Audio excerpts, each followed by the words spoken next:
In what ways, Bryony, does your media product use, develop, or challenge forms and conventions of real media products? Well, I've used elements of animation and feature film, drama and literary classic in my product. First and foremost, the mannequins, as you can see, are made of plasticine and wood, which is very common of animation. You've got companies like Aardman, who are very, very famous. They make Wallace and Gromit, Chicken Run, that sort of thing. All their mannequins are made out of plasticine, so that's a huge convention of animation. The animated mise-en-scène of the ships and the sea, that sort of thing, that connotes sort of adventure film, excitement, so that relates back to feature film. The theme of a journey is very present throughout the narrative, and of course in the case of the story it's a mental journey as well as a physical journey. Most importantly, the soundtrack. Now I borrowed that, I believe it's from World of Warcraft. Don't quote me on that, but I'm pretty sure it is. The soundtrack greatly affects the mood of the piece. So at the start, the music creates an element of suspense and adventure, which draws the viewer in.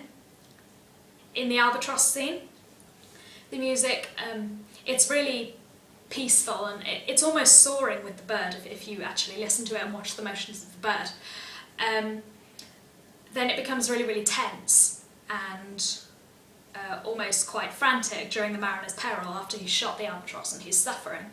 And it sort of builds up, and then the climax is the arrival of the death ship, and the music there is very dramatic and very threatening. Again, this relates back to the idea of the feature film. There's a lot of suspense in the music, and finally the dice game, right through to the ending, the music is very, very dramatic. And also the lyrics are in Latin. I did translate some of them. The main lyrics are glory, honour, soul, advance forward, forsake, proceed, fight, attack, long live fate, long live war. So it's very tense and it's quite rousing, and which is why I thought it was appropriate for the piece, because it's very dramatic. Finally, the camera angles which I've used, such as the over-the-shoulder shots at the beginning between the ancient mariner and the wedding guest when he's telling him his story. The establishing shots of the young mariner on board the ship, and most importantly the death ship where it sort of jumps out of the waves. I actually was influenced by Pirates of the Caribbean 2, The Dead Man's Chest, where if you watch that, the Flying Dutchman literally leaps out of the waves. And as soon as I saw that, I thought, I have to have my death ship do that. It's so much more intimidating than it's sort of drifting towards you. So again, that links back to the idea of how I've borrowed things from feature films, how I've been influenced by feature films. Pirates of the Caribbean 2 influenced a lot of my film, especially the dice game. I actually borrowed some footage from Pirates of the Caribbean to use in the dice game. And finally, as far as challenging aspects of... Yeah, I'd say I do challenge them, mainly because it's an animation. You see a lot of films, sort of feature films, which are based on literary classics. But that's another thing, you know, they're always based on novels, books, stories. Very few out there which are based on poems. So my film's based on a poem, that makes it rare in itself. It's an animation, it's not a feature film. It's a short film, it's not a full-length film. And also, this did happen last year, but I've used purely non-diegetic sound. That was for a reason. There are several reasons.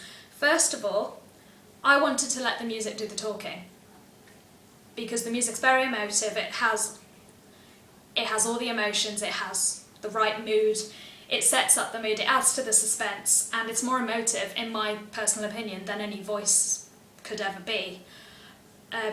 But even if I did want to use the voice, even if I wanted to make the characters have spoken thought, I wouldn't have the time to do it, because the amount of time it would take to make the mouths move and then to put a voiceover over the top, it would take so many more photos than it's already taken. And I don't have the budget of people like Wallace and Gromit or Aardman, so that would be impossible. But most importantly, I think the music does the talking, and that's what I wanted. And that's why I've done it. Thank you, Bryony. Turn it off.